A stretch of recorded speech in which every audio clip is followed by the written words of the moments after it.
امیر اہل سنت دامت برکاتہم العالیہ کے فرمان پر کراچی کے علاقے ڈیفنس میں اللہ پاک کے آخری نبی حضرت محمد مصطفیٰ صلی اللہ علیہ وآلہ وسلم کی دکھیاری امت کی غمخواری کے لیے امدادی سامان جمع کیا گیا اور اس کی پیکنگ کا سلسلہ بھی ہوا۔ امدادی سامان میں راشن سمیت ٹینٹ، خیمے، پانی کے کولر، پانی کی بوتلیں سمیت دیگر اشیاء ضروریہ بھی شامل تھیں، جسے دعوت اسلامی کے شعبے FGRF اور دیگر شعبجات کے ذمہ داران نے پیک کیا۔ اس امدادی کیمپ کا رکن شورا حاجی محمد اطہر الطاری نے دورہ فرمایا اور وہاں پیکنگ سمیت دیگر انتظامات کا جائزہ بھی لیا۔ دیکھنا رہ جائے کوئی سے سکتا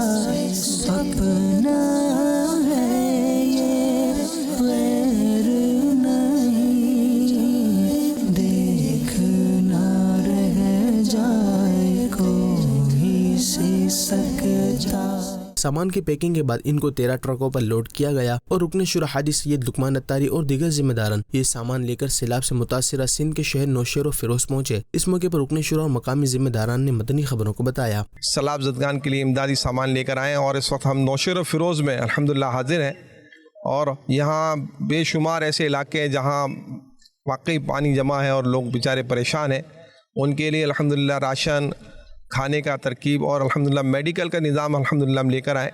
اور یہاں سے انشاءاللہ یہ ہمارے بہت سارے ٹرک ہمارے ساتھ ہیں، اور انشاءاللہ یہ ہاتھوں ہاتھ اب مختلف علاقوں میں جو ہے یہ شہروں میں تقسیم ہو جائیں گے۔ کراچی سے ماشاءاللہ بارش سے متاثرین اور سیلاب زدگان کے لیے یہ امدادی سامان آیا، راشن وغیرہ آیا ہے، تو ماشاءاللہ یہ نوشہر و فیروز پہنچ چکے۔ ابھی یہاں سے ہم نوشہر و فیروز ڈسٹرکٹ کے جو شہر ہیں ٹھارو شاہ، بھریا سٹی، بھریا روڈ، مہرا پور، مورو، دریا خان مری، پڑیرن کی طرف ہم گاڑیوں کو روانہ کریں گے تاکہ وہاں ہمارے ذمہ داران جا کر اس راشن کو متاثرین میں تقسیم کریں۔ نوشہر و فیروز کے بعد رکن شورا دیگر علاقوں کی جانب روانہ ہوئے اور رکن شورا نے مختلف مقامات پر قائم عارضی گھروں اور دیگر مقامات پر سیلاب متاثرین میں راشن اور نقد رقم بھی تقسیم فرمائی۔